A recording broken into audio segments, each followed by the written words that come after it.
All right, welcome to Framework, and this is John, one of the hosts of Framework. With me, as always, the other host of Framework, and Al. How are you, Al? Oh, excellent. And today it's more Mann-Splaining, and it's time for maybe the weirdest film that you could call a Michael Mann film. That's a misleading statement. This is a very normal film in a lot of ways. It's just weird as a Michael Mann film. It's The Last of the Mohicans. And for this one, this is an important one for me, and I gather also an important one for our returning guest, Mr. Michael Martin. Howdy. It is. Why did you want this one? It has been, since I saw it in the theater, it has retained a spot in my top 5 greatest of all time. It is a film that I have just absolutely loved from the first viewing. So we're at all-time greatest movies, we're saying? Okay. Yeah. Mm-hmm. Yeah. Top 5 ever. That's... Yeah. I get it. Okay, yeah. And Al, you are of a similar place with this, right? Yeah, well, it's not even about me. It's just this is the greatest film ever made. Okay. Oh, wow. Full I guess I'm going to be devil's advocate here because I only think it's pretty great. It is. It is a fantastic. I love this movie so much. You call yourself a film fan? A loyal subject of the cinema? I don't call myself much at all. I try not to get bogged down in this type of in the ranking stuff or in the what it means to be a true cinephile or a film fan. Blah blah blah. Look, and I know that my opinion on this is built largely out of the fact that I saw it way too young. Yeah, me too. I was like 9 years old, and it just blew my little tiny wig all the way off. And it's remained sort of the gold standard for me in terms of like the historical epic is one of my favorite types of movies. Me too. In large part because I saw this one at such a tender age. But it's also a thing that I think the historical epic it's become more and more difficult to make and watch these as time goes on. We're just like are now so much more hyper aware of historical inaccuracies or the inaccuracies or accuracies which are not in political vogue in our time, and everything has just become so problematic. And I don't know, this movie just sort of waltzes right by all those considerations for me. And it, by way of not being about, I mean, it's about a real historical conflict, but not about real historical figures. Mm-hmm. And the level of authenticity and commitment that Mann and Day-Lewis bring, they're just psychopathic almost commitment to authenticity about this material, which is just, it is paperback novel adventure material, but they bring the seriousness to it that this feels like a more serious movie than Braveheart, which is about a real historical thing and is more gory. It is a more serious movie than Braveheart. Right. Even though it is sort of, you could put Fabio on the cover of the novelization of this movie. Probably not the actual 1820s novel that this is loosely sort of based on, but not really. No, the poster for this film is basically a Fabio image of a romance novel. Just the hair flowing, just mid-action pose. Like if he were holding Cora Monroe, it would be a romance novel cover. And you could just Photoshop Fabio's face on it, and it would look appropriate, actually.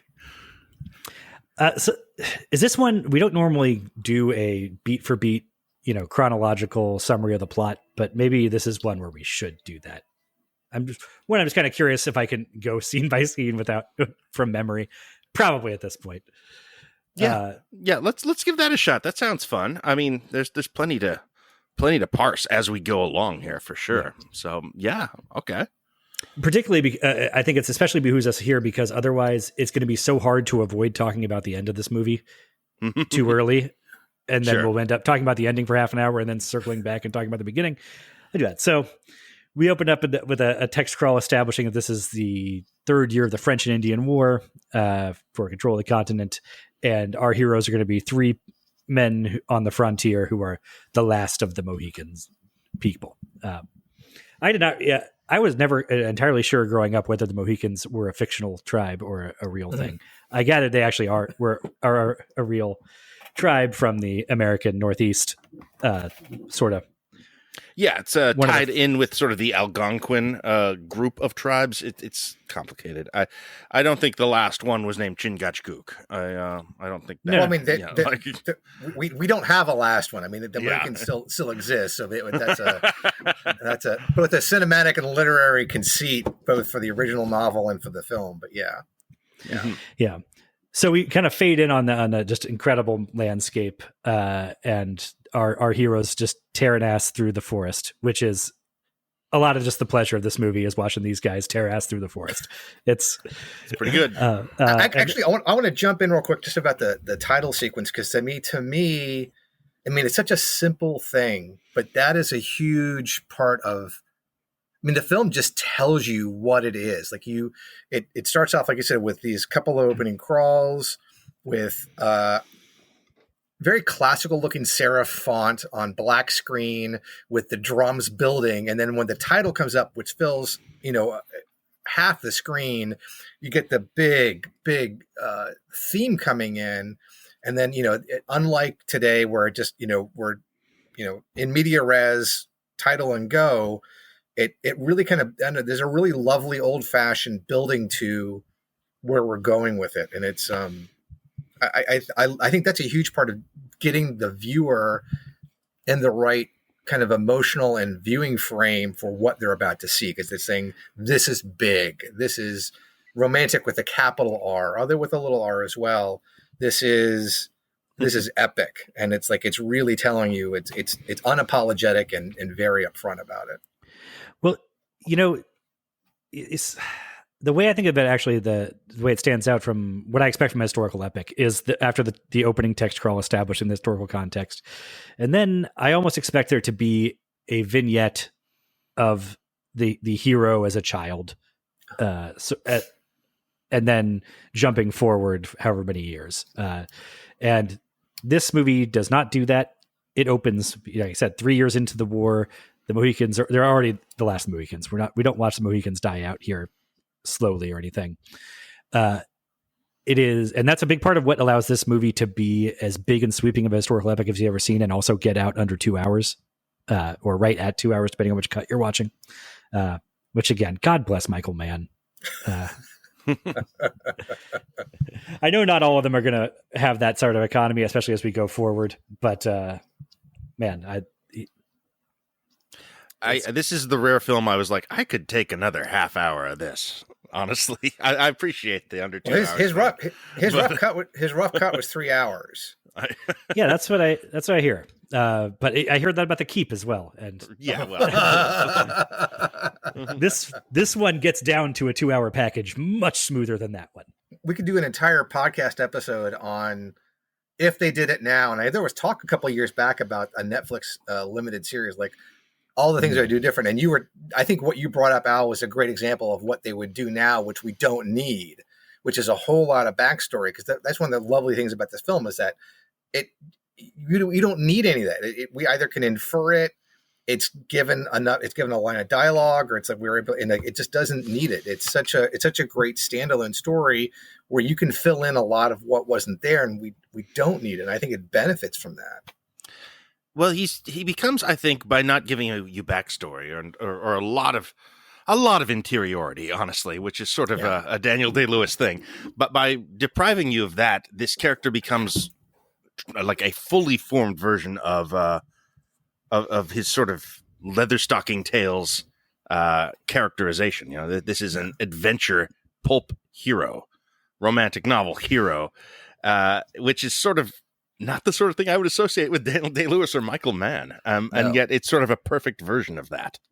The character is in this film named Nathaniel Poe, nicknamed Hawkeye, namesake for Hawkeye Pierce from MASH and the Marvel Comics character. But in the novels, it was named Natty Bumppo. With two P's. With two P's. I know. And for whatever reason, they decided Natty Bumppo was not a serious enough name for this character in this film version. I don't know. I can't imagine why they would have changed that. That's In But Natty 1992, it sounds like the third MC from Naughty by Nature. Well, They got dropped from the group before Hip Hop Parade. Natty Bumppo is sort of a he's a sort of a mythic figure, though. Like that is like a badass name in the 1700s when the story takes place. I don't know. I feel like even in 1825 when the book was written, I feel like Natty Bumppo was a really shitty name to choose. So, but. I know it's like a James Bond character, you know what? It's in like the literary tradition of, I guess, Alan Quatermain or something like that. Yes. You know, it feels more like a prequel name from Lucas. That's true.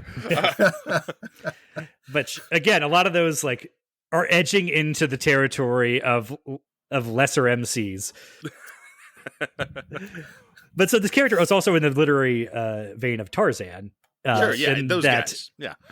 In that it is a white man who was adopted by, or a white child who was adopted by Native Americans and sort of grows up to be the best of Native American culture,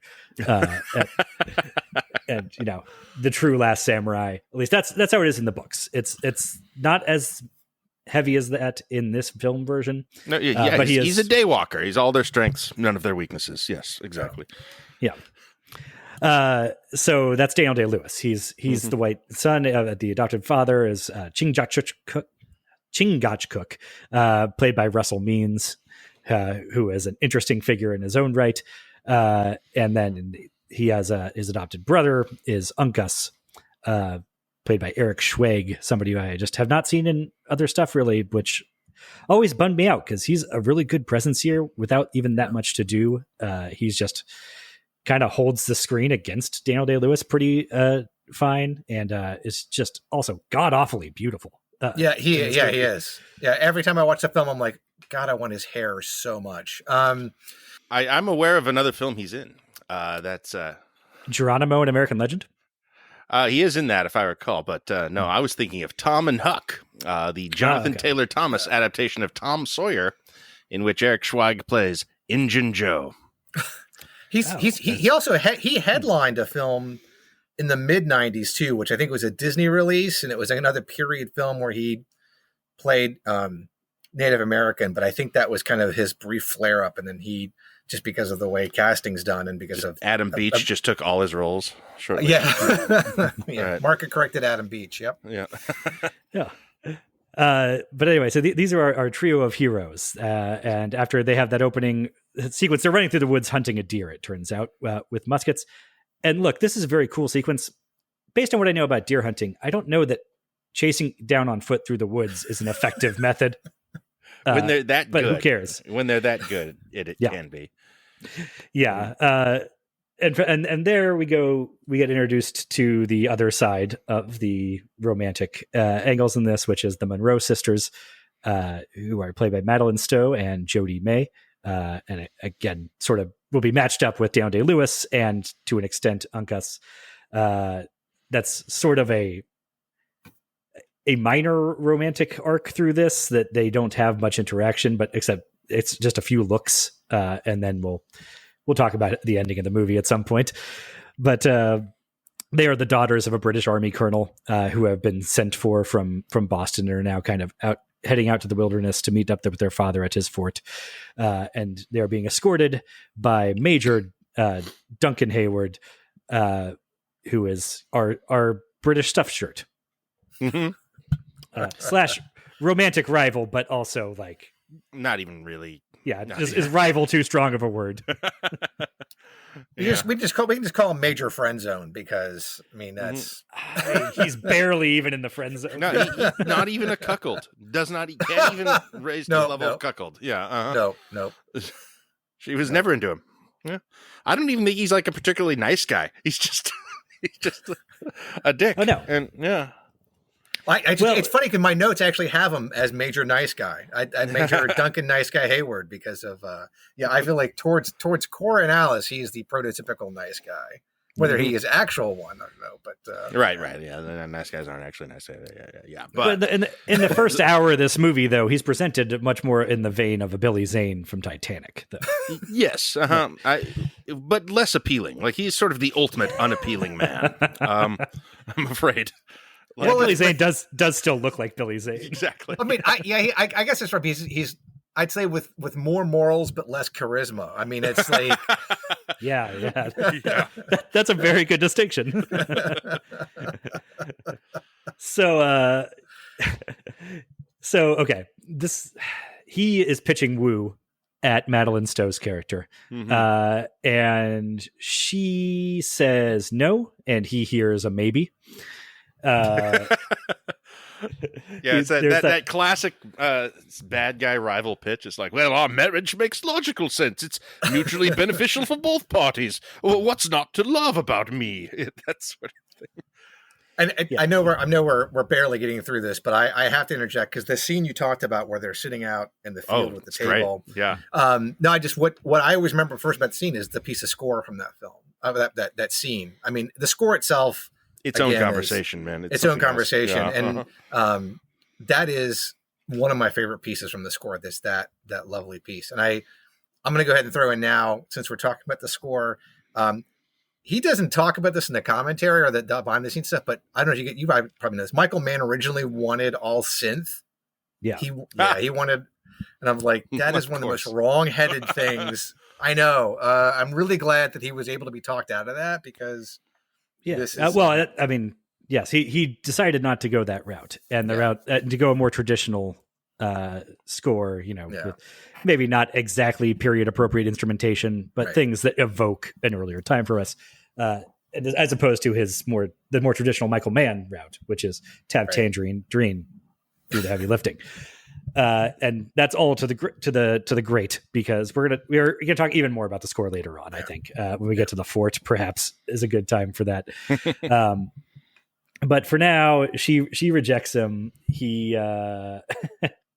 But they're still going to go. He's still going to take them to the fort where her father's waiting, and where the colonial militia is going to meet up with the British Army to help fight the French and their Indian allies. We skipped over the scene of Hawkeye and the Mohicans going to the settlers' cabin and meeting up with them and saying, "Oh yeah, good to see you again. Yeah, nice place out here. It'd be real sad if somebody came through here at the end of the first act and burned you out." But that whole scene in the cabin is so lovely. It's like this little film by itself. I mean, again, I know we can talk about this the entire film, but just the lighting, composition. I think it's one of the reasons that craft-wise I love the film is that it's so technically, it's just so classically beautiful. And I know that Mann, especially once we get into the aughts, really abandons film and goes all out on digital. And it's like this film, that whole sequence when the three men are approaching from the moonlight and with the interior lit only by candlelight and by fire, and you get so much story and exposition, but you also get a lot of character with unspoken looks. It's just it's one of those Mann trademarks that whether it's Alexandra looking at her husband, whether it's the interaction with Uncas and the little kid, Jack and Hawkeye. It's such a great scene where you learn so much, but you also, as we'll talk about, as you just alluded to, it makes what happens later impactful. Like even just with 3 minutes with the Camerons, you're like on their side, and Mann just masterfully gets that whole scene with emotion and affection and meaning.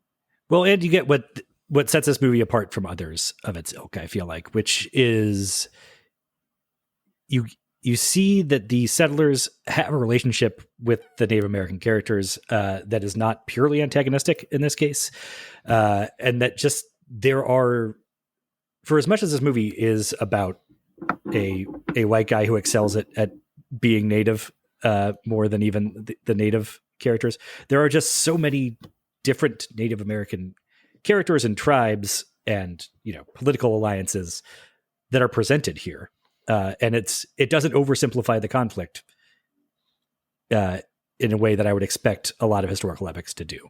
That it would just be about the conflict between the homesteaders and the Indians. I think what this does incredibly well is it focuses in such detail on the specific things you need for this story, which has to do with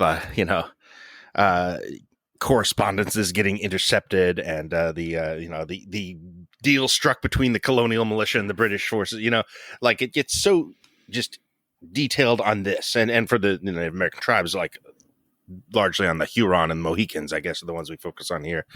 But we get the context needed for those, with sort of an understanding that there is a much larger world going on around them. Which if you know history at all, you can tap right into it, because this fits cleanly into everything we know about the French Indian War too. So it's rewarding without overburdening you with context. I think everything you need is right there. Man, I think, and I couldn't find the source of this. I remember reading when the film came out that Mann told the story about why he made the film, which is he saw the 36 version as a kid. But I remember reading interviews with Mann, and this was a little bit of a reaction to Dances with Wolves, which he very disdainfully called Lawrence of the Dakotas, because he didn't like how romanticized and how kind of black and white view that was of both Native Americans and settlers. He wanted to make a more nuanced film, which he did. But yeah. Interesting. I mean, I feel like this has gotten way less of an axe to grind about any specific thing than Dances. This is way more, this is way more in touch with its pulp roots than that would be. I agree. Yeah. To its benefit, for sure. Yes. Yeah. Yeah. What I'm saying is, like, really...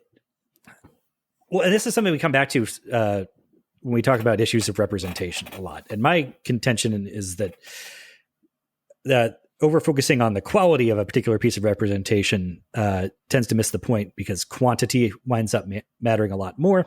Oddly enough, yes. Mm-hmm. And that's where I think I haven't seen Dances with Wolves, so it's hard for me to really lob stones at that one particularly, but I'll use it as a stand-in for a lot of things. And the idea that here, if you've seen Avatar, you've seen Dances with Wolves, but Avatar has a happier ending. That's what I feel like I have. I feel like I've seen Dances with Wolves because of Avatar. But the idea that something like Dances with Wolves is more concerned about presenting the Native Americans as noble.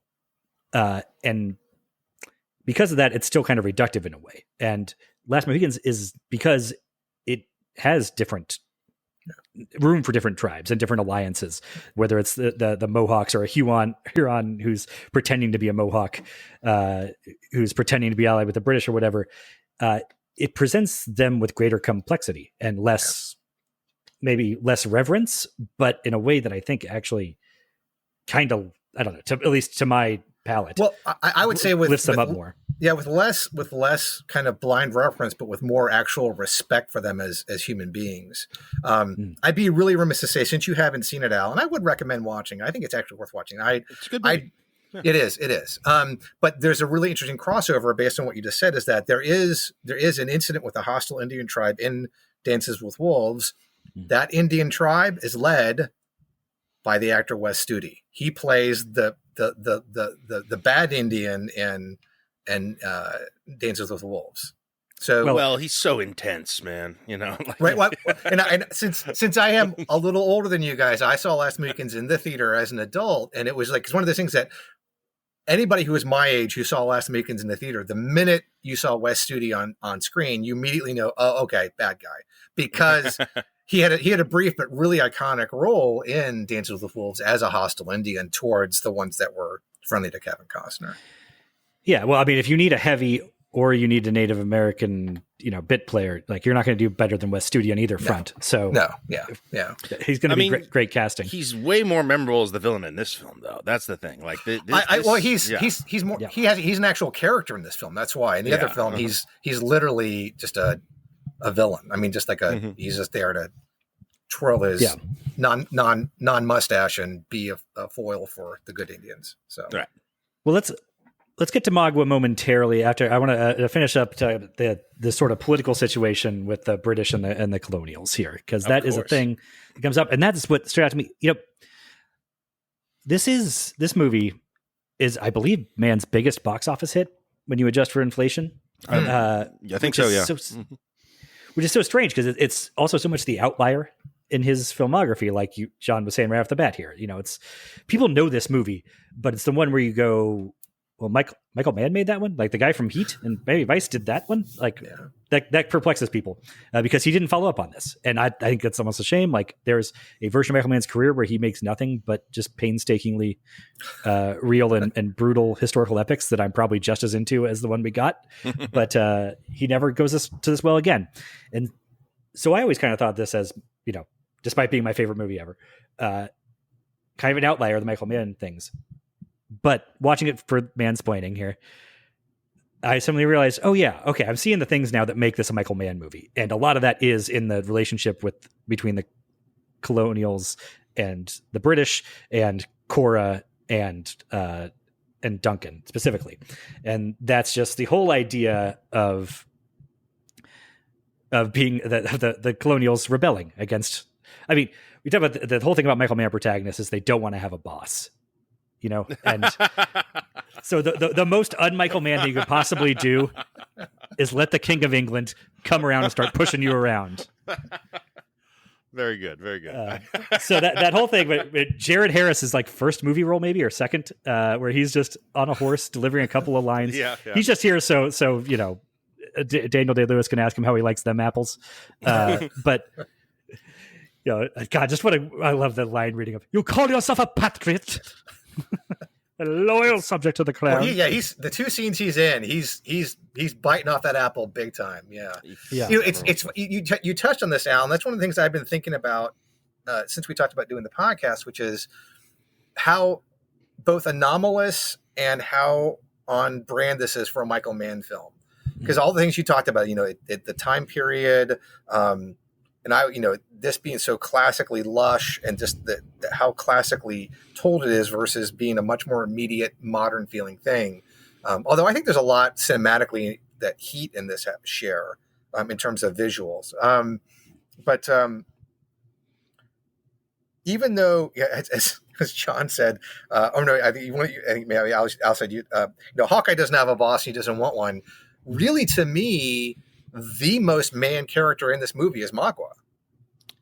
Oh, well, I was saying Cora, I think, is almost the Mann protagonist in this. I mean, to a degree, the entire 13 colonies are the Mann protagonist here. Sure. But she is particularly embodies that, like learning that she doesn't want to be British anymore, doesn't want to serve in the British. And like, we did Thief recently, and Robert Prosky in that movie gives James Caan like basically the same pitch that Duncan gives her in that Field. Just the whole like, hey, baby girl, I just want to take care of you, type of thing. And Frank tells him to fuck off there. And she, in her polite British way, tells him to fuck off. And then less politely later on will tell him to fuck off again. But I mean, the line that stands out is when she says that I would rather make the gravest of mistakes than surrender my own judgment. And that's what the colonies have to decide too. And usually Michael Mann movies, the protagonists do make the gravest of mistakes. She doesn't really make a huge mistake here, but they still pay pretty big prices anyway. I was thinking kind of in terms of when we go through his filmography, and I know we're jumping ahead to stuff you haven't talked about. We go back to William Peterson and Manhunter. I haven't seen Thief, so I can't speak to that. But we look at the twin leads of Heat. When we talk about Cruise's character in Collateral, we talk about the guys in Miami Vice. To me, Magua is that Mann character where he is focused on one thing. And everything is feeding into that. Where, I mean, I feel like, Hawkeye and Chingachgook and Uncas, they're definitely Mann characters in the sense of their masculinity, their taciturness. They're not overly verbal guys, but very competent.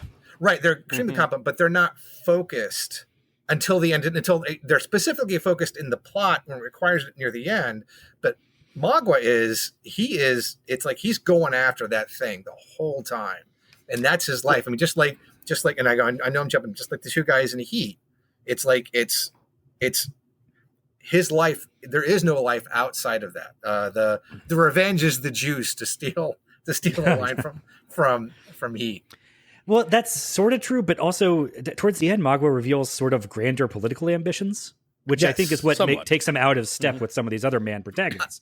And Hawkeye doesn't become that man protagonist until he is officially in love with Cora, and then she becomes his everything. That's the thing he's driving at. Yeah. You know, That's a great point. That's a great point. I got to push back on this. I mean, I think that this film is fascinating. As I was watching it, I was just like, I see almost no Michael Mann in this. I mean, it's exceptional, but it's kind of exceptional in ways that he usually doesn't bother with. And it's also kind of, it's not as interested in character as his other movies tend to be. It's way more plot and set piece and adventure. And I mean, vibes are there, but they're very different vibes from all of his other stuff. And they're presented in a very different way. I mean, it's kind of a fun mental exercise to be like, well, okay, here's the pieces of Man that I can kind of apply to this. But I think a lot of it's just regular movie stuff, guys. I think a lot of it's just like, well, of course he's going to fall in love, and because it's a movie and it's kind of a romantic adventure yarn. That's what they do. So of course she becomes his everything at a certain point and drives his actions. Of course he's going to submit to being hung, but because he's not actually worried about that for whatever reason. Yeah, I don't see this as fitting in his filmography at all, oddly enough. I just think that what we identify as the Michael Mann stuff there is not that far out of the realm of normal movie stuff. Yeah. Well, I'm kind of in between. I think you guys with this. I'm kind of on John's side with this too, because I was thinking about this. I rewatched the film this weekend, actually twice. I watched it once through, and I watched it with the commentary, and I agree with John in the sense I think that Hawkeye, even Chingachgook Uncas, and the two and Alice and Cordu would agree. There's not a lot there in the film. There's just their characters. I mean, Hawkeye himself is barely developed as a character. There's a lot you can read in. I think that's on purpose. Really, the most fully dimensional character in the film is Magua. I'd agree with that. Oh yes. Uh-huh. I mean, and I agree. And I agree that I haven't seen a lot of his post insider stuff. I've seen Collateral, but I haven't seen Black Hat. I haven't seen Public Enemies, and I haven't seen Ferrari yet. But I do agree that it seems like the least Michael Mann film. But I'm also with John. I think that there's stuff there that I think if you scratch the surface, there's more to the characters than I think originally. But I do think that a lot of it is.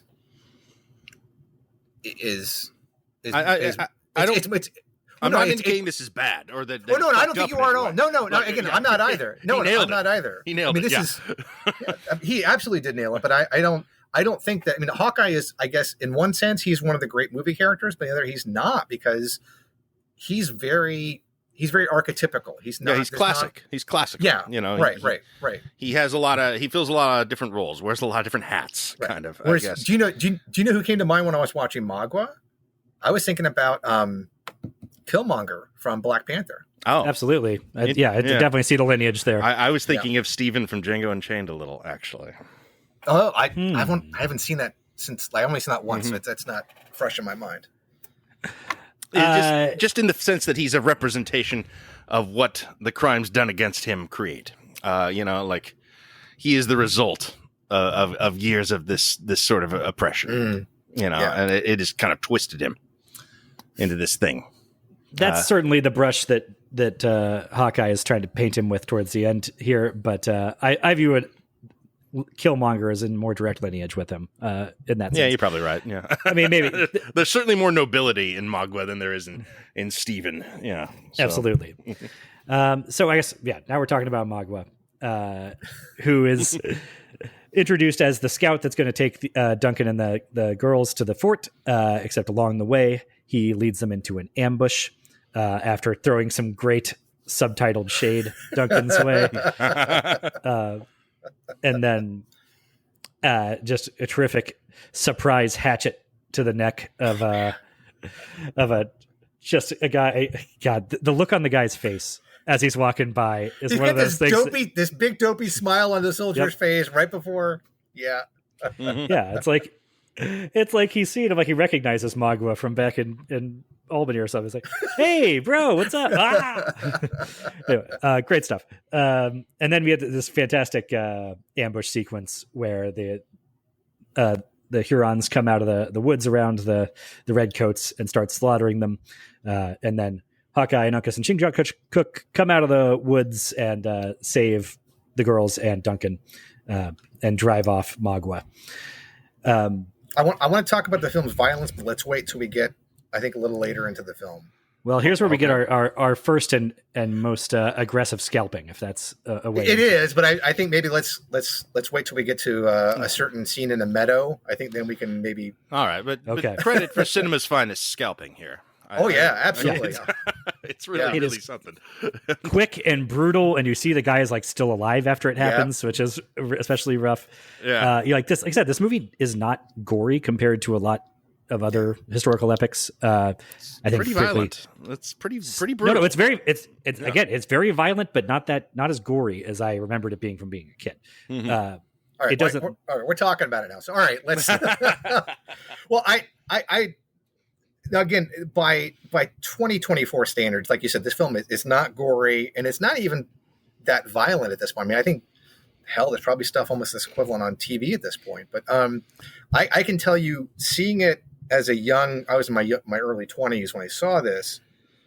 Man, that's one of the reasons the film stuck with me, is like because the violence was.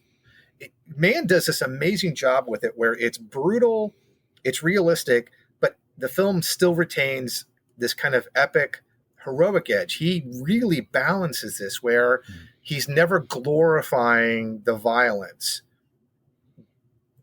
Well, he's not reveling in it exactly, but it's kind of glorious. Still, yes. I don't know. Yeah, watching these guys work is still fucking awesome. Well, it is. But I mean, I think especially that first ambush scene, though. I know that myself.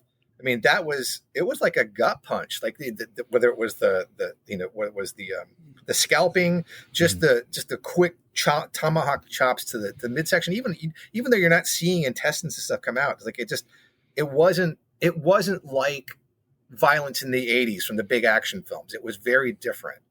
You felt each blow when you were watching it. This kind of predates the brutal historical epic that becomes incredibly popular in the 90s too. Yeah. Post Braveheart.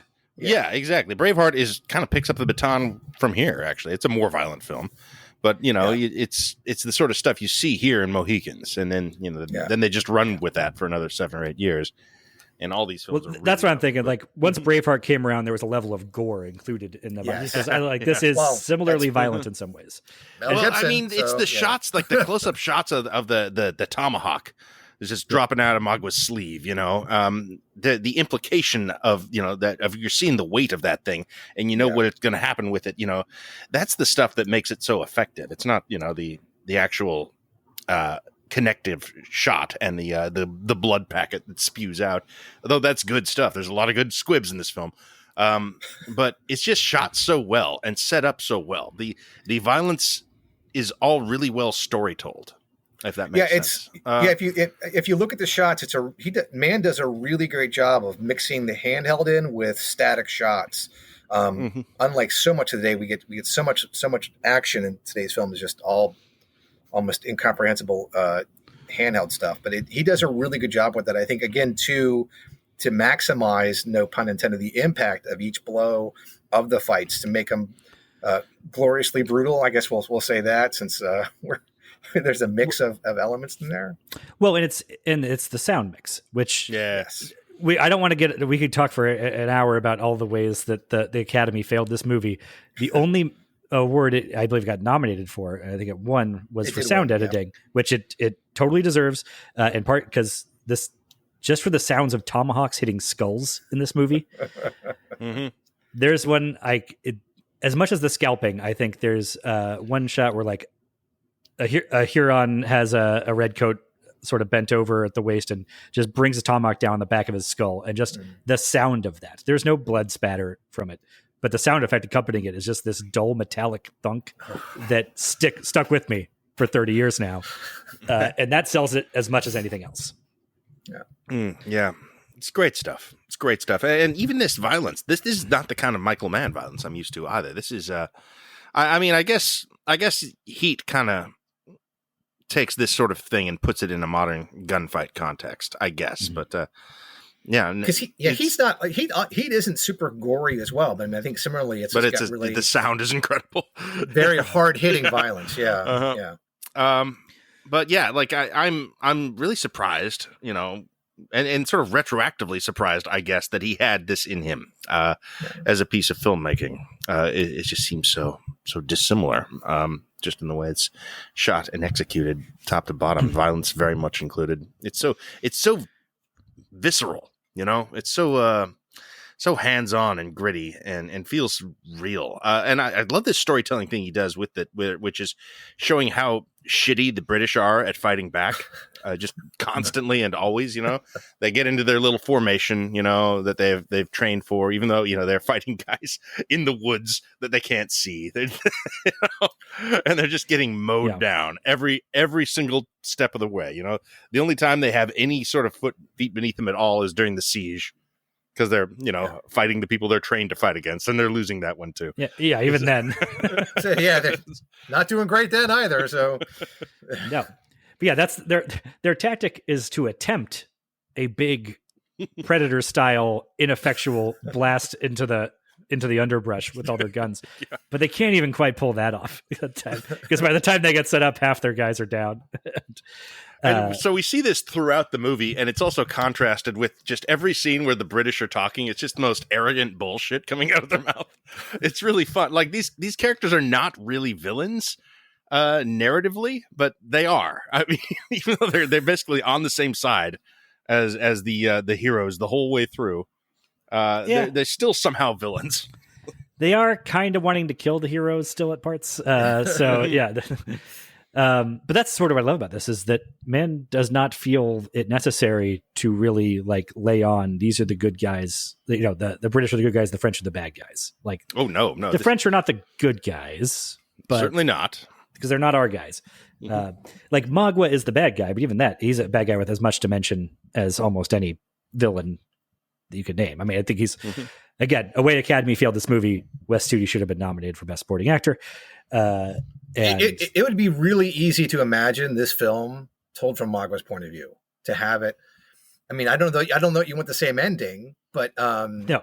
But I mean, I was just thinking about this weekend. It would be so easy to reframe this.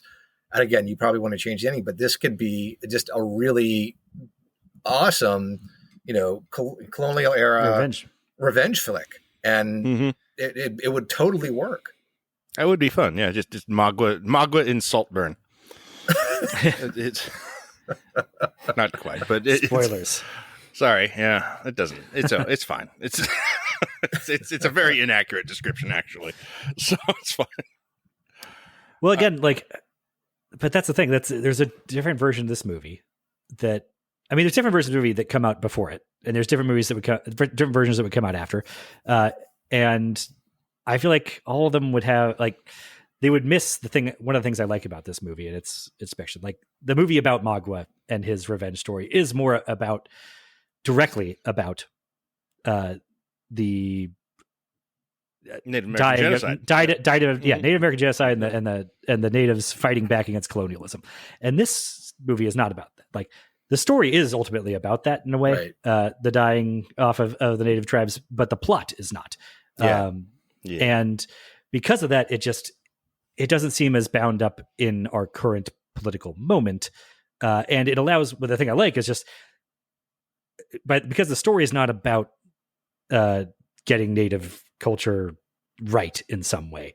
It just depicts a pretty broad swath of native culture, a much broader swath than I get from any other 2 or 3 movies about this stuff that I've seen.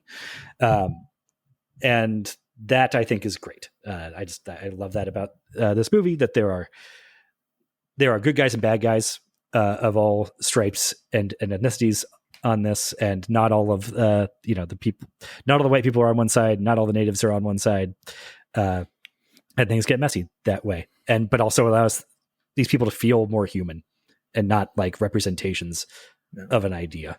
Well, they are. I do think they are a bit representational, but more in like a in adventure novel kind of terms. Right? Like they're archetypal heroes and heroines, and and villains and, and sneering British friend zone guys that, kind of pop up in popular fiction and adventure stories. Right. Rather but than, not in a political posturing. No, Right. not at all. Because adventure stories rarely have that, or at least, of the period, certainly not James Fenimore Cooper ones. Well, they're not conscious of whatever they have going there. That's a better way of saying it. Yeah. And you get incredible actors to do it, and they're going to have this sort of dimensionality to them, even if they are sort of these archetypal figures, and that's certainly what they did here.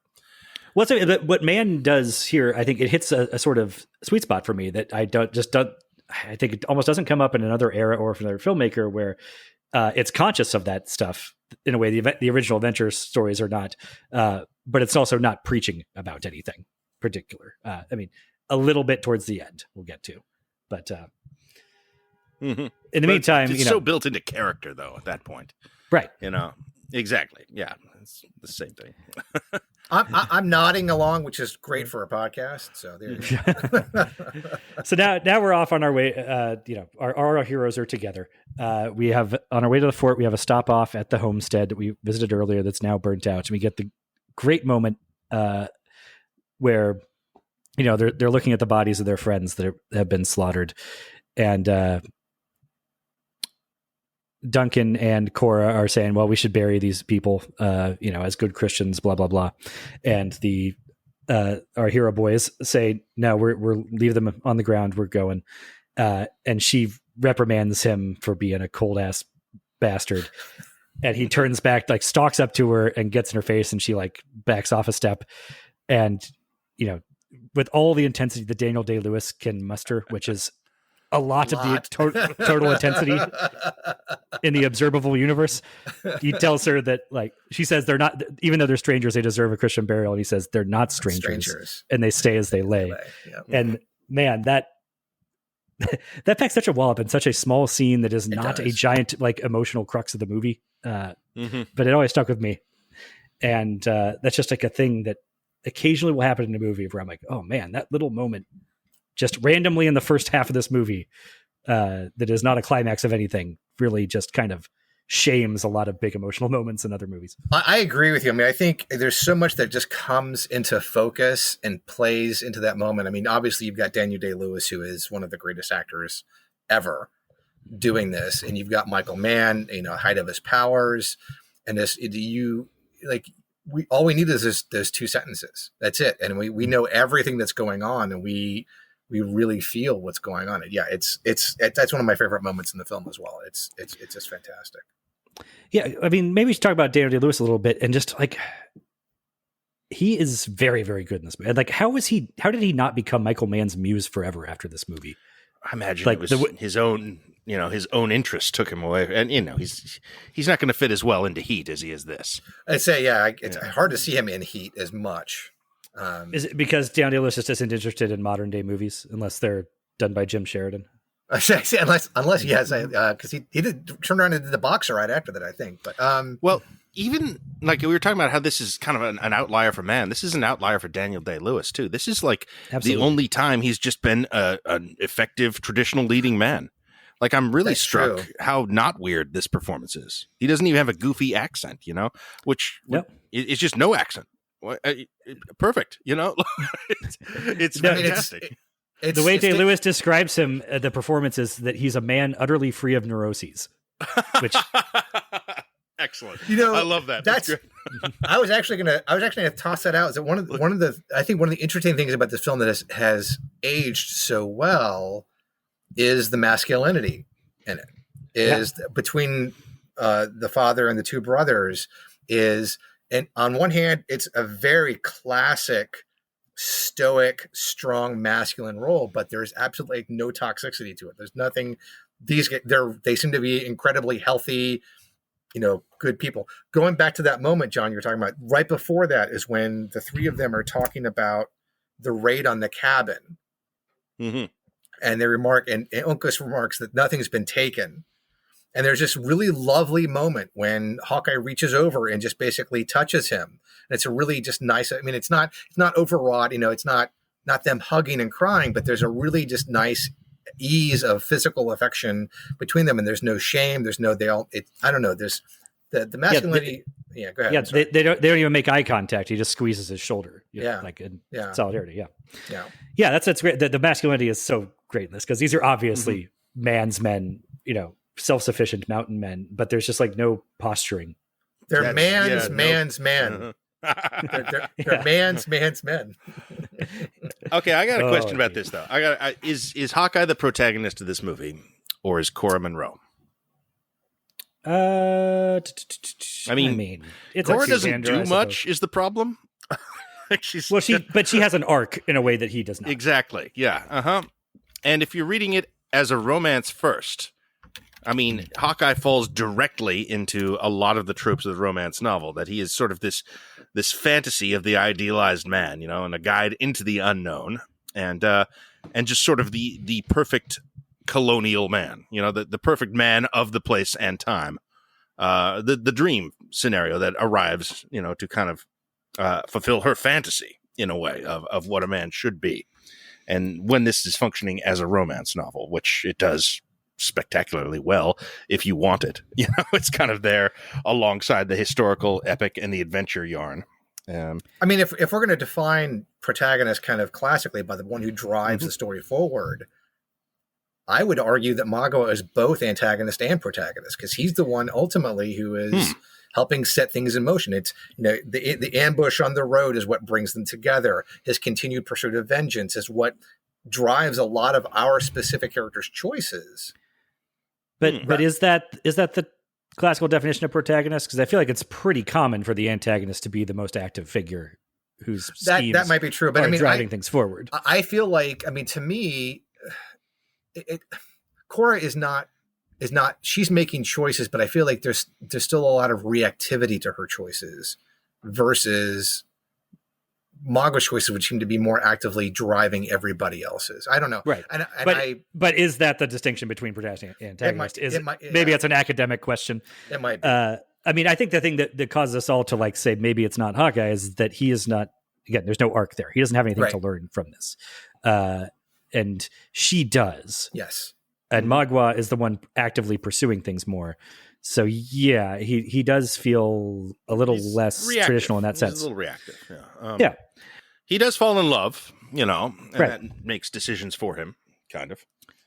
But he is kind of, you're right, just a sort of perfect dreamboat for her to fall in love with to some extent. And he contrasts nicely with Duncan. It's saving her from a future of Duncan. Yeah. And he's smart and handsome and strong, and he's everything, and he's morally upright. He's everything you need to be. He's a bit got some Mary Sue qualities to him, obviously, that from I think is even more pronounced in the Cooper novel. But I think the reason why this ultimately doesn't feel like like you could put Fabio in this role, or that like it's just a romantic fantasy, is how much they end up losing along the way. Yes. Yeah.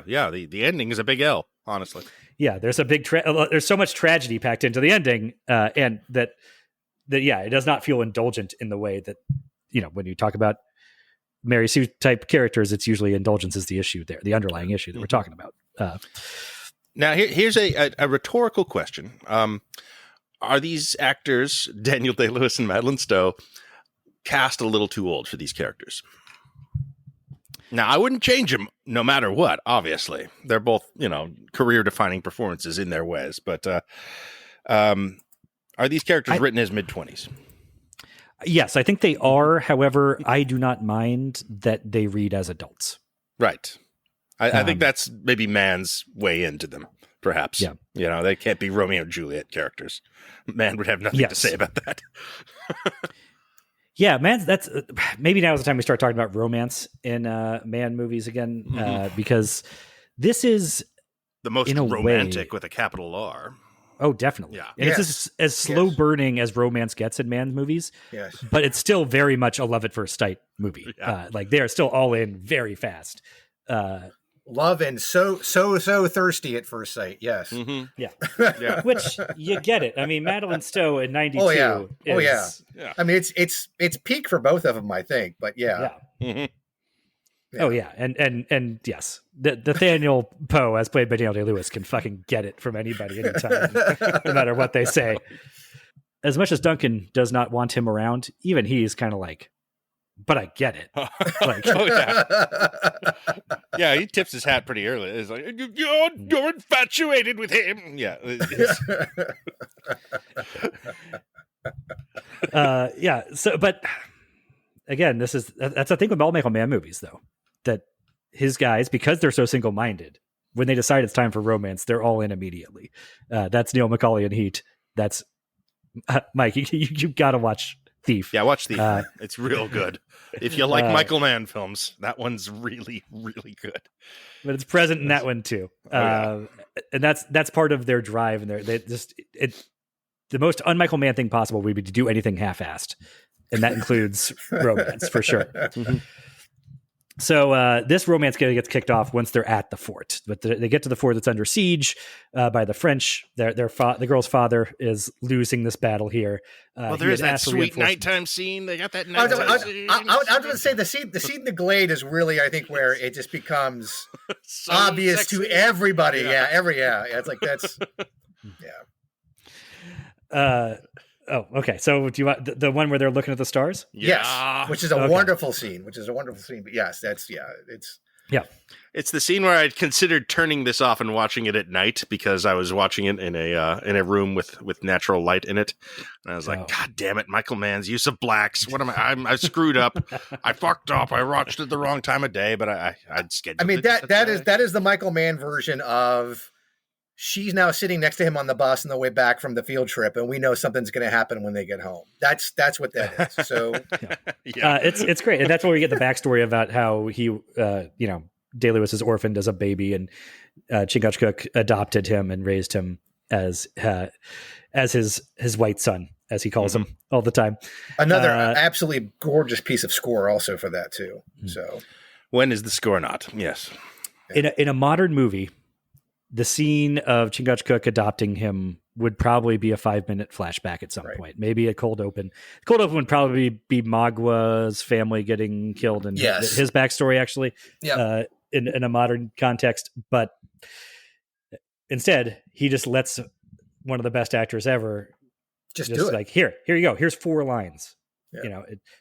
Show me what all you can do with that, and it's fucking plenty as far as I'm concerned. Like, I buy that she's in love. You've hit on one of my really big pet peeves of modern television and filmmaking is all the ridiculous, unnecessary dramatizations where we have to have the 5-minute flashback shown to us instead of you just hired a fucking great actor who can speak, and we're humans and we love good storytelling. Let him just tell the story and let's move forward. And Because Ariana Greenblatt got to eat. So, all right, yeah, they're in love by the time we get to the fort, and they're the French are outside bombing the place. The father is despairing because his reinforcements haven't come because the reinforcements were sent via 3 couriers, one of which was Magwa, and the other 2 which went with Magwa and didn't make it. And outside, we see Magua conferring with the French general because he's allied with them, and we get a little bit of Magua's backstory there about how the Colonel Monroe, the father I keep talking about, was in charge of a raid that killed Magua's family, and Magua was taken by the Mohawk tribe and raised as one of them, sort of parallel to Hawkeye's backstory. Yep. But he was decided to be a sleeper agent and eventually, defected back to the Huron and acted as a turncoat to, lead the ambush we saw earlier. And it's all part of his plan to get revenge on Colonel Monroe by killing him and all his children. And Wes Studi just kills this stuff. I love the scenes with him and the French general. Yeah. And this is where when I first find out, I watched the definitive director's cut off Amazon the other night. Yeah, same. Thinking definitive director's cut probably means it's got all the footage in it.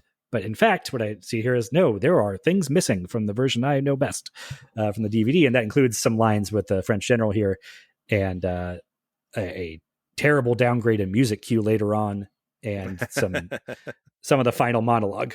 Well, I can tell you that I'm familiar with all three versions because there's the theatrical release, which also got released on VHS.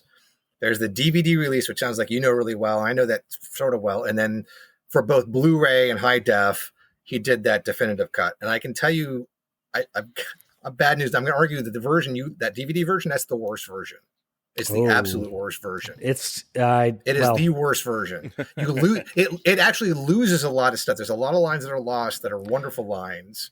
What did I gain in the definitive cut then? The only thing, because nothing felt new. There are some expansions of scenes, they're very small. It is small little cuts. I'm going mostly by theatrical versus the expanded cut. So, like in the theatrical version, when the Colonials go to Albany and they negotiate with Webb, that scene is slightly longer in the definitive cut. Okay. But that was always there in the DVD version too. Well, I don't remember that for sure. I just mean that was not in the theatrical cut. What he did do is he took some stuff out of the DVD cut that was in the theatrical. The exchange between Duncan and Hawkeye on the falls, the exchange between Duncan and Hawkeye in the fort. He removed lines. He removed the Enya song, which I thought was a huge mistake, and those got restored back in for the high def version. So the high def version, the only thing that the DVD, the standard DVD version has that the high def doesn't is we actually see Duncan. We're jumping ahead of your narrative right now. Duncan's diversion when he leads. Oh yes, that was missing from the definitive cut. But I don't think you need that. Like I didn't think. I mean, I thought it was interesting, but it wasn't necessary. I didn't think you needed that, and that was not in the theatrical version, by the way. Yeah, that is. I guess it's unnecessary, but also they spent $6 million building this historically accurate 1750s fort. I think they get the money's worth out of it. Yeah, I mean they do. I don't begrudge them trying to squeeze an extra 20 seconds out of that. And I know we're going to get there. That and Chingachgook's slightly extended speech at the very end. We're going to talk about that. Right. That is only in the DVD version. That was not in the theatrical cut, and it's not in the definitive cut. I remember him always saying, "I'm the last of the Mohicans now." That's in every cut, right? Yeah, he says that. Yeah, he says that. But there's like 2 or 3 sentences extra. Russell Means does way better with it than that. But the DVD version loses real sudden, like turn left. I mean, that's gone. Okay. Someday we're gonna have a serious big mistake.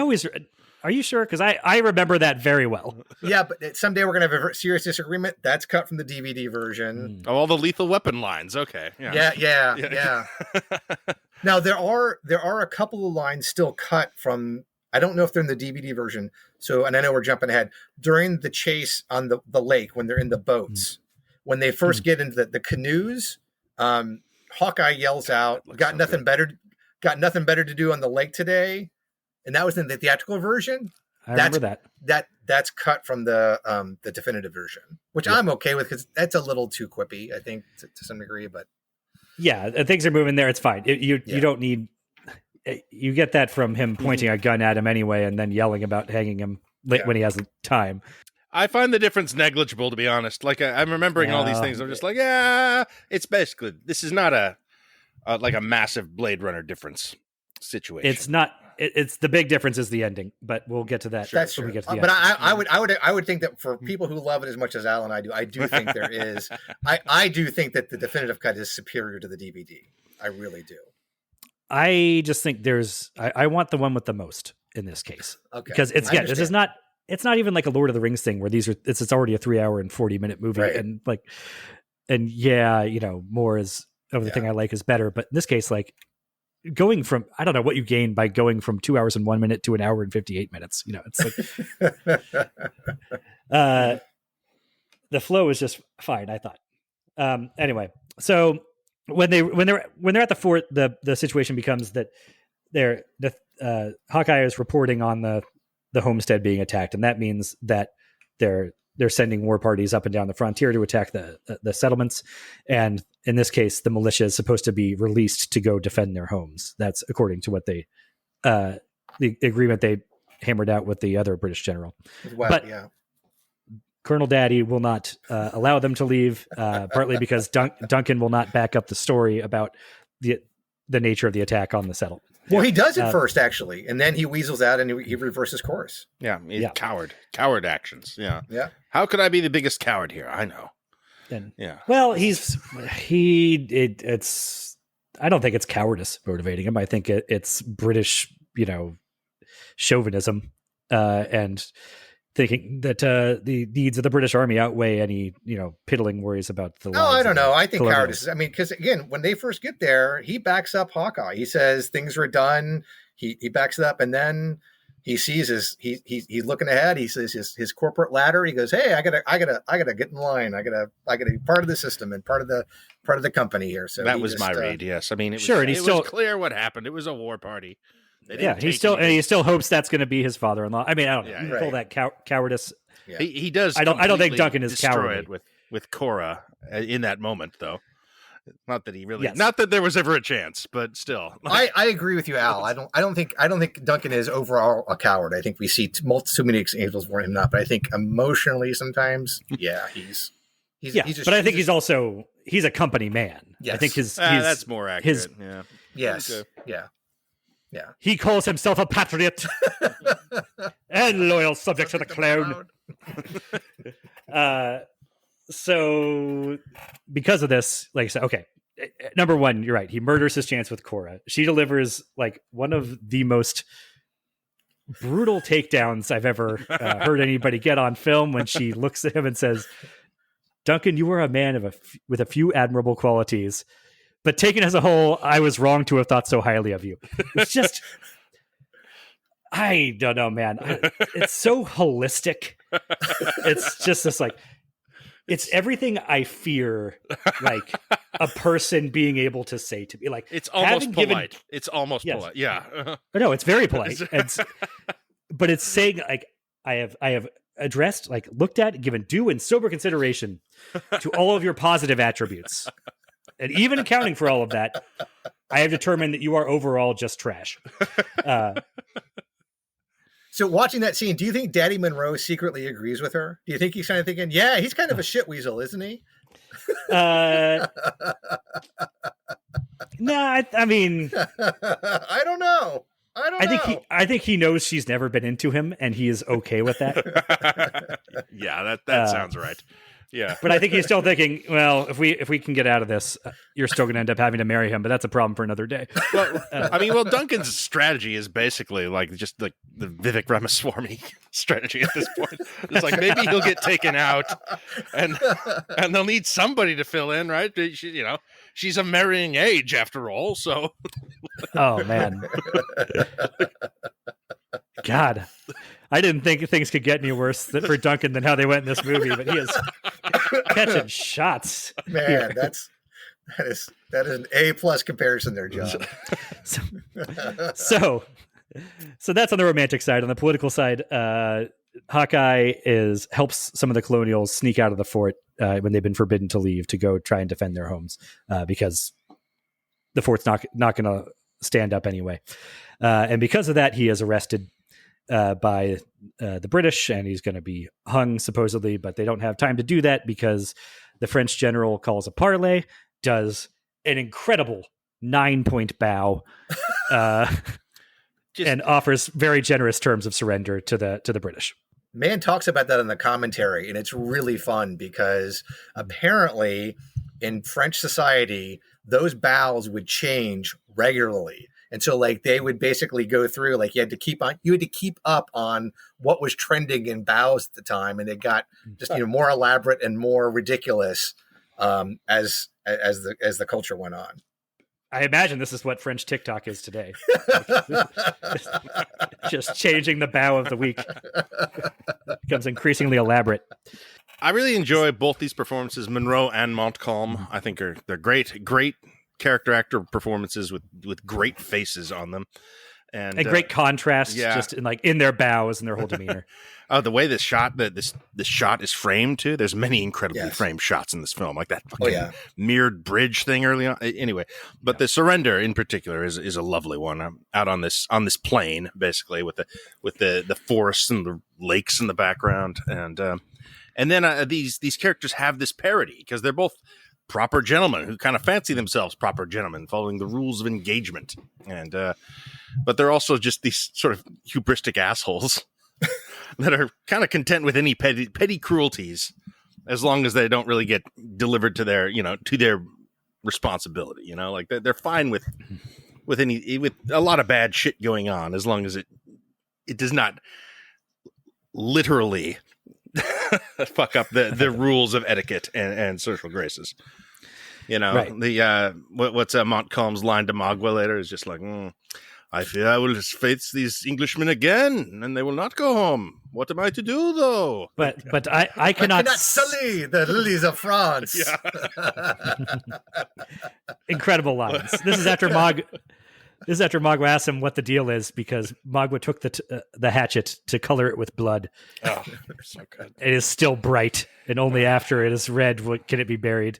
Hey, while we're at the fort, before we leave the fort, I got to call out. So just a little bit of a side. This is nobody wants to hear the back. This is a film I watch annually with my daughter. She's grown out. Mm-hmm. Yeah. So she's in her mid-20s. And so every fall we watch this, but one of our favorite parts about the sequence in the fort is Mr. Phelps, because this poor actor is on screen many times, but never in focus. That's Pete Postlethwaite? Is that no. Okay. No. There's another guy who like helps the women when they get there, but he's always in the background. He's talking, but he's never in focus, or we only see like this part of like top of his head. So we just like to have, just keep an eye out for Mr. Phelps next time you watch, because he's got speaking lines. It might have been his big break, but you literally never see his face. He gets mentioned. He gets mentioned in dialogue. Maybe it was Cole Meany. He's in there somewhere. I didn't catch him. No, I still haven't caught Cole Meany here, but I do catch Pete Postlethwaite every time. Oh, he's unmissable. Yeah. Yeah, he's clearly in focus, and and of course Jared Harris, as you mentioned, like on the British side.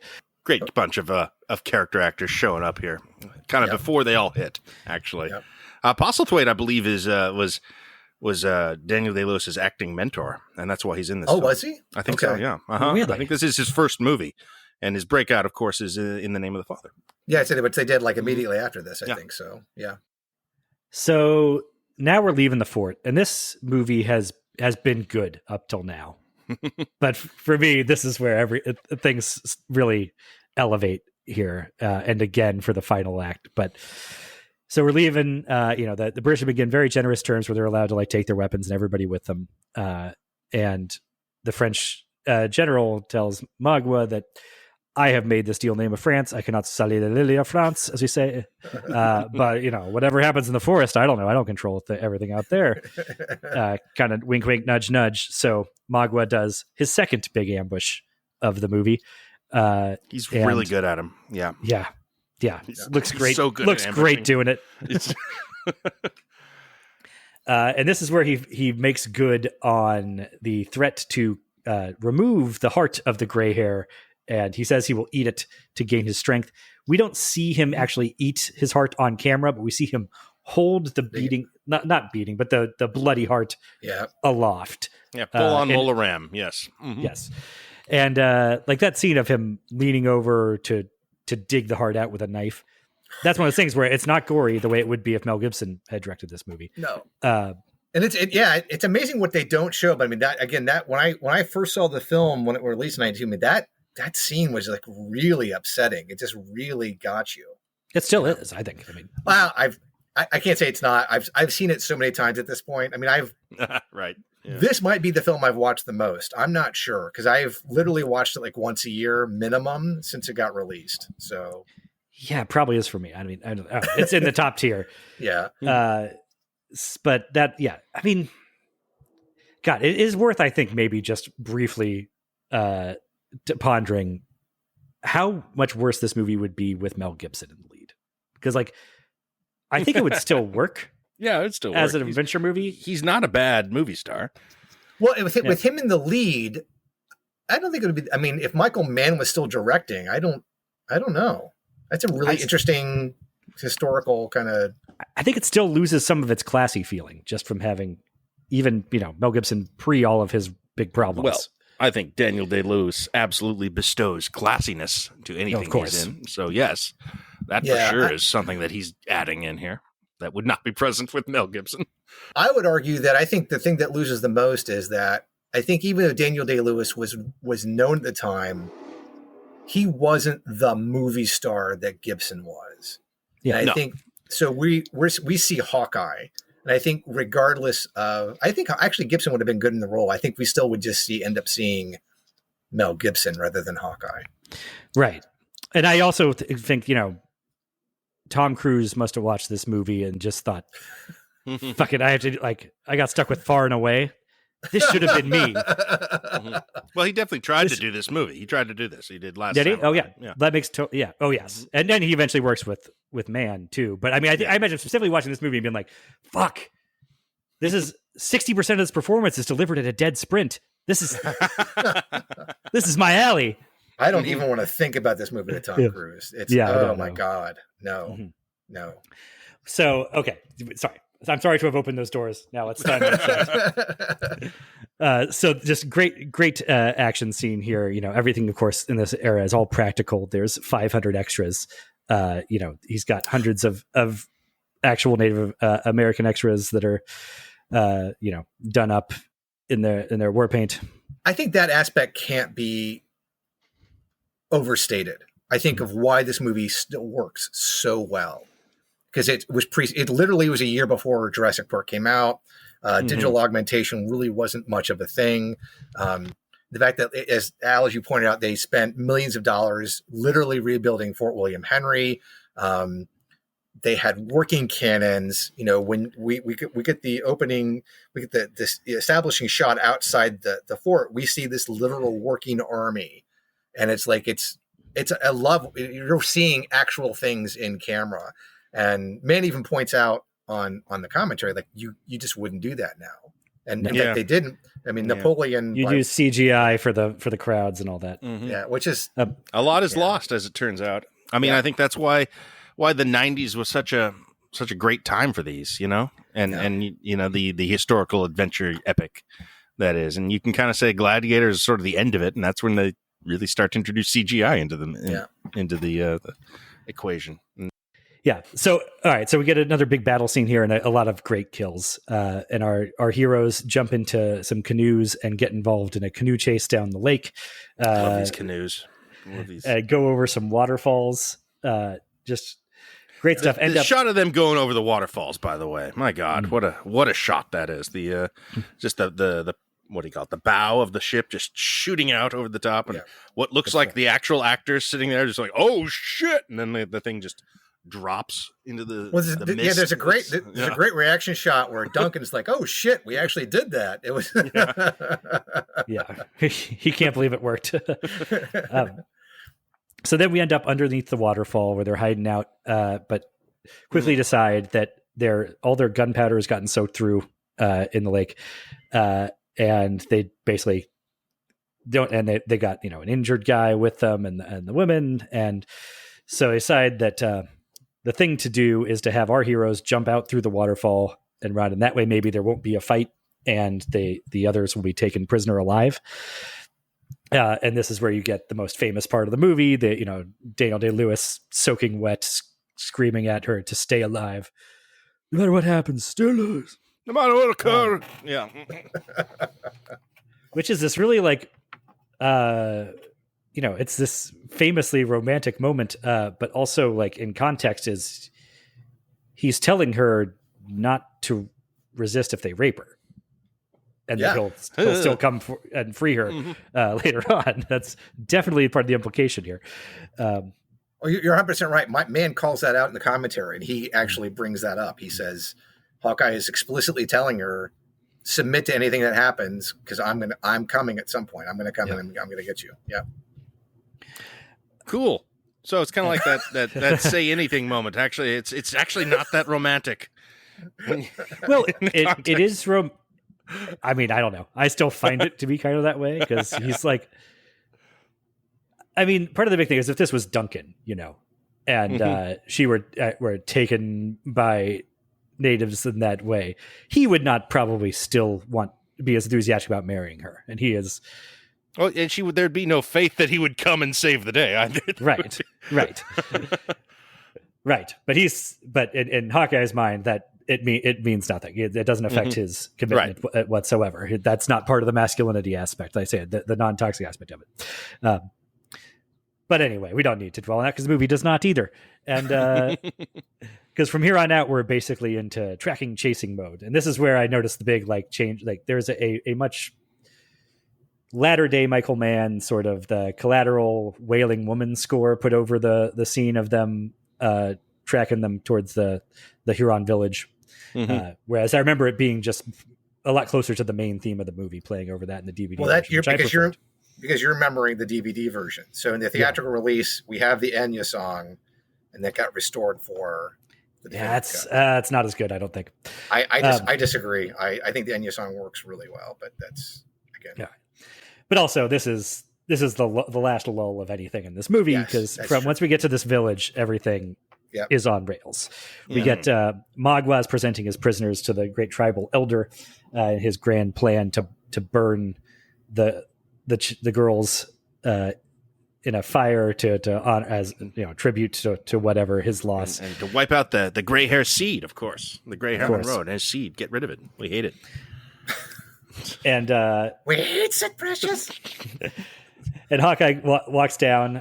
He gets kind of beat up and pushed around as he's trying to make his way into the village, but they won't actually kill him. They're just sort of challenging him to fight back, and he won't. So they let him through. I mean, it's just kind of a great heroic stuff from Day-Lewis. But I mean, I guess there's some speeches coming up here, but so much of this movie, and especially this last 25 minutes, would work just as well as in a silent film context. Well, the last 10 minutes are. I mean, it gives you that for the last 10, basically. Pretty much. But I really love the three-way translation sequence here. Another just great sound editing scene that, for some reason, it reminded me of the club scene in the Social Network. I get that. In terms of, there's so much going on, and yet it's also clear to you, even though there's just, overlapping dialogue in different languages as different people are translating things into French and into Huron, and then from French into English, and then back over here, and changing the meaning in the translation to suit their own ends. It's very, very crafty the way you are keeping track of everything that's being done in this scene.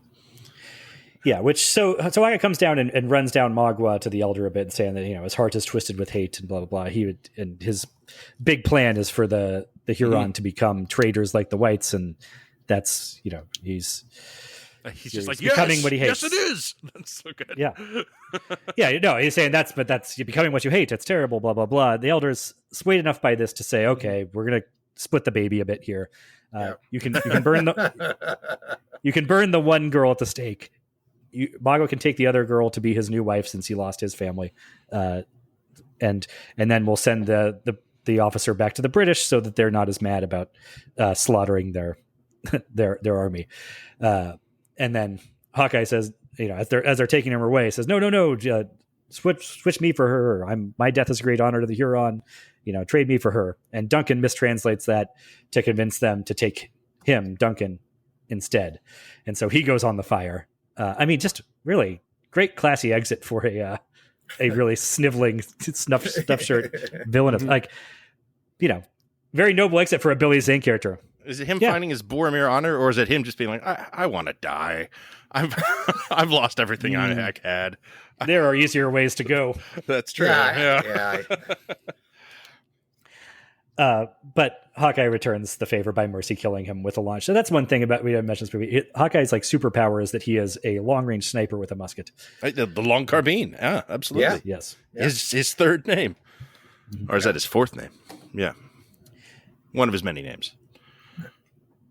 And so now we're off to the races because Magua takes his small group of guys with Alice, the other daughter, who we haven't mentioned much, but has been just sort of shell shocked along for this ride. I think it's pretty good performance with hardly any words throughout this movie. Does she say anything in this film? I guess a few. She has a few lines, but not very many at all. Yeah. She talks about going to help Mr. Phelps' report. Yeah. So. And she asked Duncan in the very beginning. She asked Duncan about if he's seen any Indians. But I think that's about it. That's about it. But I think she actually adds a fair bit to this movie. Just having no doubt. somebody around. I mean, just by its contrast. I mean, the way that Duncan provides contrast for Hawkeye and Chingachgook, and just having the bad reactions to everything show us like how good and right these other guys are. It builds up her sister's character to have somebody who's having a normal, human, unheroic reaction to all this stuff. Not that she's whining and crying. And no. She's just shell shocked the entire time and kind of being mutely drug along for the ride. And now she's being drug off to become Magwa's wife, which is, not a great end for her. He doesn't seem happy about it either. So it doesn't bode well in any way. No. And so Uncas sees this, sees them going off and runs off up the side of a mountain. God, just the shots of people running up mountains on this are great. I fucking love them. To head them off. And we get this incredible, just the last 10-minute action scene of this movie is like my favorite action scene ever. Probably it is so sort of like, it's complicated, but does not feel complicated when you're watching it. It's so obvious where everybody is on this mountain at all times. Yeah, this location, damn, it's what a spot. Asheville, North Carolina, right there. I mean, you can kind of see that. That you can see that mountain pit side from the highway, and it's just like, oh shit, that's Last Mohicans right there, very clearly. They had, that's a thing. They had to shoot North Carolina because rural New York is all too built up to have this sort of like really, old growth forests that they're working with here. But yeah, I mean, and we talked about this before, but you're right, Al. Just this 10, 12-minute sequence from when they leave the village to the culmination, the final confrontation, is just this incredible wedding of, fight geography, cinematography, essentially music. Silent movie. Music, I would say that's what is in like this piece of score, which is one of the greatest piece of scores like in film history, and it's amazing because like it's not a complicated piece of score. It's not that much. It's essentially an iterative piece that starts out not sparse, but starts out simple. Then you start building and layering. It's kind of like this expanding spiral of sound. Yeah, which just It's just a fiddle doing a pretty simple melody, but it's driving. It's great. Just, I mean, I imagine there's so many people have this on their running playlist because it's great to run up a mountain too. I think I know we're bumping up against time, and I know that we bumping the end of the movie. I think one of the things it's worth talking about because we're reaching this end is I think one of the things I love about this movie is it's one of my favorite kind of stories, which is a story that breaks your heart in the best way. It is hard. It's a heartbreaking tragedy, but it's like, it doesn't leave you. You don't feel like bleak or out of hope at the end of it. You feel the pain and the weight, but it's not without humanity. Like it's not, I'm not saying. Well, it is. It's a tragic ending. I mean, I tend to think of this as a triumphant finale because they, it's just so goddamn satisfying in narrative terms. Yeah, the way it ends, with the final battle and all, it's just like it's powerful and cathartic. But ultimately, all they do is they lose two good guys in this confrontation. They've already reclaimed Cora Monroe, and so it's just sort of Uncas is not accepting of Alice being taken, and gets himself killed in trying to stop this. Alice dies as well, and they are able to. She throws herself off. I mean, that's a stunning moment. The silent looks between her and Wes Studi are phenomenal here. That's why, like again, for a part you could fairly call it underwritten or whatever, but she does so much. I mean, this actress I've never seen in anything else except for like one scene of Game of Thrones. She's been working the whole time. She has a great role in The Witcher. Actually, if you've seen the Witcher show, she's Queen Calanthe. Watch the pilot, which is sort of like the Circe figure of that show. And yeah, she's great in that. Very, very verbal in that show. But anyway, she's great in this too. 20 years, 30 years before. Wow. And Studi's great too there. Again, silently just like processing her decision, and he's like lowers the knife and then beckons to her with the hand that's still just bright red with blood.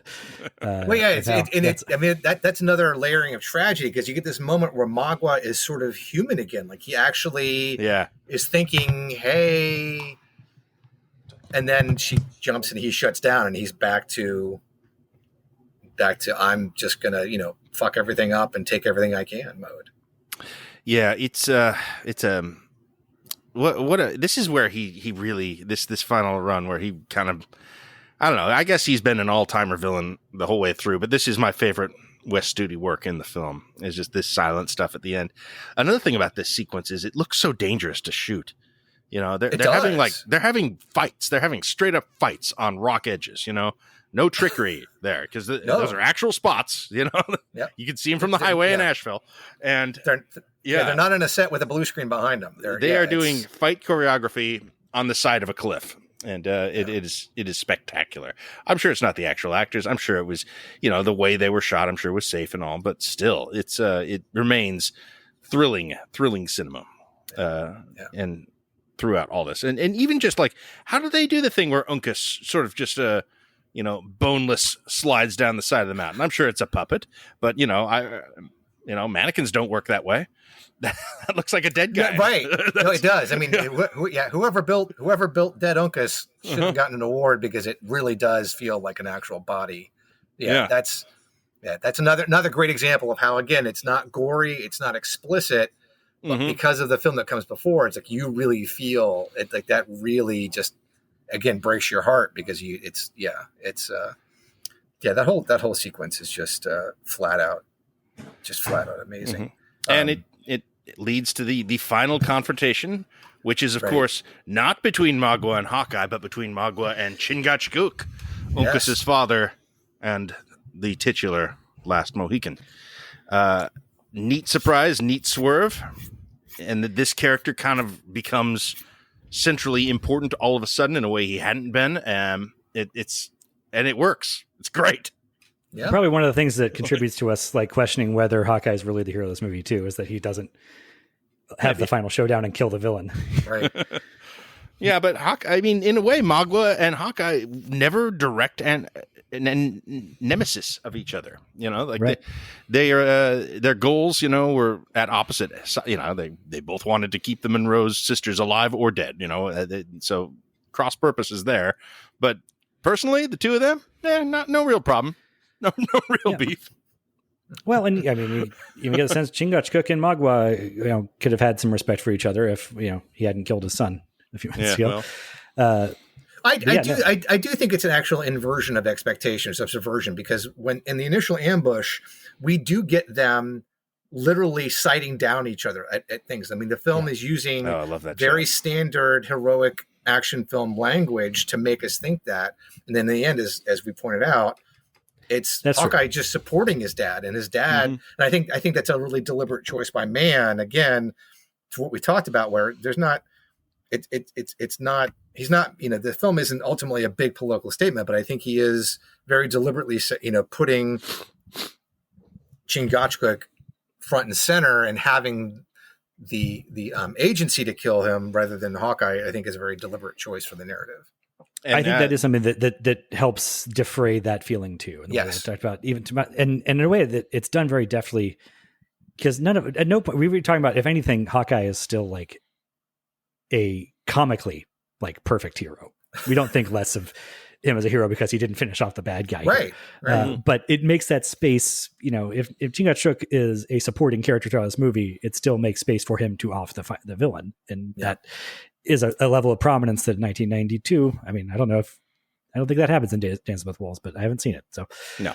But the other thing, just in very basic terms, like when I was 9 years old watching this, way too young, I mean, this whole thing had me as much on the edge of my seat as possible and all the way off of it. And part of it is even that age, I think, but I think it was work on me as an adult even, is, oh shit, Magua already killed the brother, like certainly the father. Like, I'm surprised he made it this far into the movie. Like, Mufasa was supposed to be dead an hour and a half ago. As you think, oh man, this, and of course it would almost make total sense for Hawkeye to, the bad guy to kill his whole family and for him to kill the bad guy. And that's the ending. So, until he really lands that decisive blow with the Delaware tomahawk, which I can't believe we got this wrong without talking like 15 minutes about just the Delaware tomahawk and how fucking rad it is.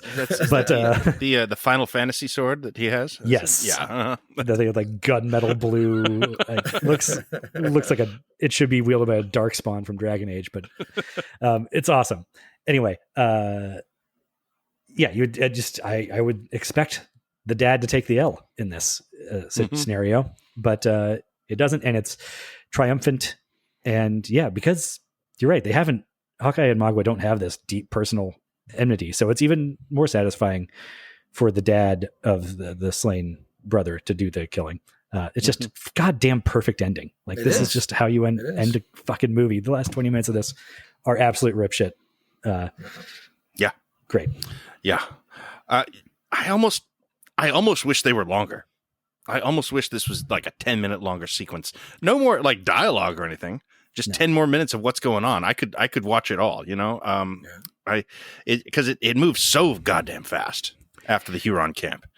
It was just racing to the end here. And well, but it's stretched as far as you possibly can, and while doing it in this believable man style. I mean, we get the muskets akimbo shot and all that, like that are stretching believability. The running, he's reloading a front-loaded musket out of a powder horn while at a dead sprint of a mountain, like he's like a Turok, a dinosaur hunter. Like, which apparently, famously Daniel Day-Lewis actually could do. Yes, that was like I'm sure. Yeah, I can't believe that he didn't become the De Niro to Scorsese. Like just because man is the one director who's the insane level of commitment Day-Lewis brings to everything. He would absolutely respect that and honor that and like match it himself. Would he? Does he prefer that though? Does he prefer that to a guy who can just turn it on and off? I don't know. No, I don't know. Yeah, and maybe he wants to be the most intense. Maybe of everybody, he doesn't want his actors pushing him in that way. I don't know, but that seems like an unfair, like negative thing to just conjecture about him. I think it's probably more right that just Day-Lewis wasn't interested in making Hollywood movies that much, so he didn't make very many. Yeah, and he doesn't like easily fit into Heat or The Insider or any of the stuff or Miami Vice, any of the stuff that Mann was doing after this. But he could do anything, is what we kind of assume, right? Sure, yeah, he could. I mean, he never did this kind of hero again. Like he was never did another action movie, anything like that. It's not his thing, which is a shame. I think that probably is because he felt like no other action movie hero role would ask as much of him as he gave to this. Yeah, one. Like this one, I'm sure he got to like skin animals and sleep outside and shit. All all sorts of cool things he could do for this. Yeah. Mm-hmm. Yeah. Okay, so we're at the very end here in the final speech, which gets cut from the definitive cut and the theatrical cut. I love this speech so much. I miss it so much. Where after doing the sort of funeral speech for Uncas, Chingachgook says, I mean, it's not even that long. He says that the frontier moves with the sun and pushes the red man and his wilderness forth in front of it until one day there will be nowhere left. And then our race will be no more, be not us. And Day-Lewis says, that's my father's sadness talking. He says, no, it's true. The frontier places for people like my white son and his woman and their children. And one day there will be no more frontier, and men like you will go too. Like the Mohicans. A new people will come, work, struggle. Some will make their life, but once we were here. So that's the entire speech. It's, again, done more slowly, and Russell means gravitas. It's a lot more effective. But what I love about that, and miss so much about it, is that it just elevates the whole movie for me. It takes this like very specific tragedy that we just witnessed and elevates it beyond even like the cultural tragedy of the Native American genocide. I mean, it makes it like maybe even beyond global, like to universal. It's summing up the themes of the movie in a way that just can be so deadly awful in the wrong hands. I feel like, and like the hands of a lesser filmmaker and writer, like this could be the most deadly shit ever. Like the characters turning to the camera to lecture the audience in like really anachronistic terms, basically say like, oh, isn't it awful what we did to these native peoples. But as you say, it's universal. It's the passage of time. That actually hits on. That hits on. Like if you were really terrible about it, I don't know, you could like take that speech away from Chingachgook and completely and have like the writer director themselves appear on screen as a never before seen character and deliver that lecture as their own white ass self. And what kind of an ass would you have to be to do that though? So I agree with you, Al. That's the one thing, the one addition from the DVD version I wish was in the definitive cut. And it's hearing you say that and what you're saying actually completely compliments. When I was watching this weekend, I was thinking, because one of the things I've struggled with is like, what's this film actually about? Because I will admit, first off, thematics are not my strong point. Secondly, I, for a long time, didn't really think the movie was about much, but I've watched it this weekend, and I really think that what you said, this film is about, to me, I think it's about the personal contrasted with the kind of inexorable forward movement of the universe. It is, individual struggles with claiming themselves or claiming a stake for who they are and trying to somehow fight against or win against this inexorable, I'm not going to say progress, but the inexorable movement of history, of time. Of time. I want to say destiny, but I don't really like the connotation of that. But I mean, we just see all these characters in this film who are all in their own way trying to stop what's happening and get their little world to be safe. And none of them are going to get what they want. None of them. Because things are just going to keep just this monolithic thing is just going to move forward and steamroller all of them. Yeah, that's what that speech does. Because I don't know that the movie is about all that, like in every scene building up to it necessarily. I agree. But that speech, it just kind of, it glides right over all this stuff. It bypasses like our whole political moment or the political moment of 1992, and it makes that big sweeping statement you're talking about how the tides of history will sweep us all away. And something about, I mean, to some extent, isn't that what any Western? Yeah. Any story about the frontier and pioneers and even wanderlust, isn't any story about those things kind of ultimately about that they are temporal, that they are, they are but passing? I just think this is the best articulation of that. Yes. That for my money, that I've ever encountered.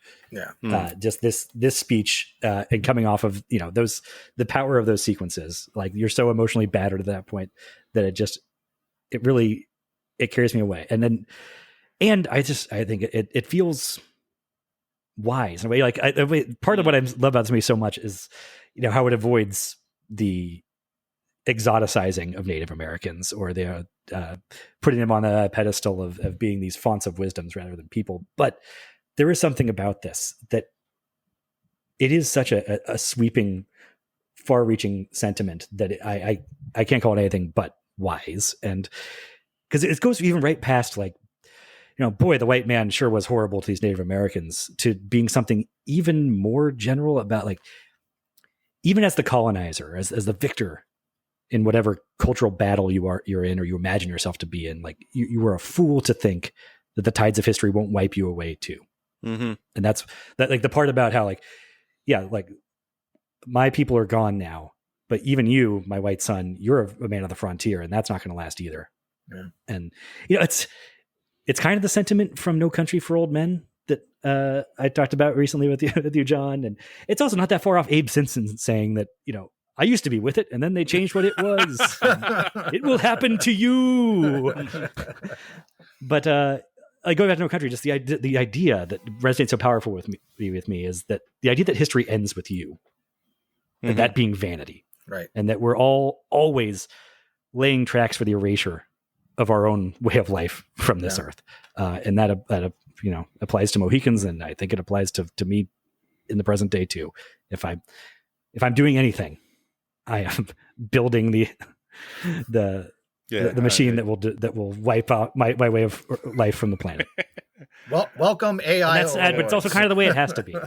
Yeah, nothing ever ends, Adrian. That's not to say it justifies any historical atrocities or anything, but just things have to change and the world has to move on.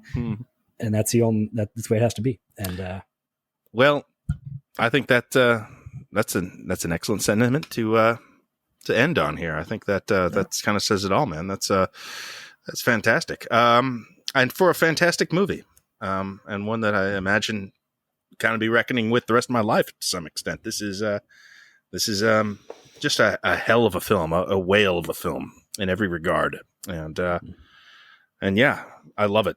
I love it. And I know you guys love it. It's, I love it even more. Yeah. It's underseen even still, I think. Yeah, it is. I agree.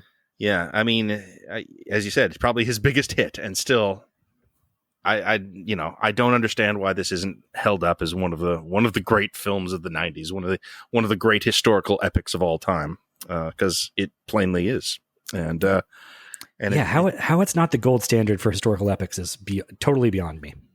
I think because there's darker edge to it. I think because unlike, I mean, I know Dance with Wolves doesn't have a happy ending, but I think that there's a little more sentimentality to that. I mean, you go back farther, I think, films like Ben-Hur or Spartacus is probably up there. Spartacus is probably a good comparison, because Spartacus certainly isn't a happy film. It's quite depressing. Yes. Yeah, it is. But yeah. I don't know. There was a glut of these in the 90s. Ridley Scott kind of got known as the king of the historical epic. I don't know if he's ever made one as good as this. Not really. No. I love Gladiator, but it's not as good. No, it's not as good. No. Mm-hmm. No, Gladiators, yeah, but it gets a lot of the respect that I think this movie should, or love. I agree. Well, it's a little less classy. Why wasn't this nominated for Oscars? I don't understand. Not cinematography. I get not score. They used pieces of score that had pre-existed, so they couldn't do that. But fine. Like so many other categories, though. Like how are you not nominating Wes Studi? Directing, cinematography, Wes Studi, Day-Lewis. Yeah. Mm-hmm. Adapted screenplay, for God's sake. Yeah.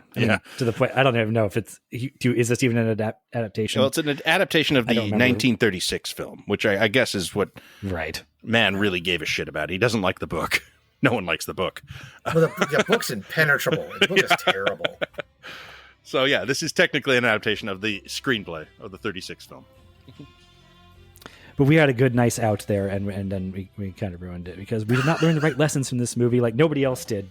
Michael Mann showed everybody exactly how to end a movie in 1992, and no one's ever done it that good again. All right. Well, that's the end. Thank you for listening.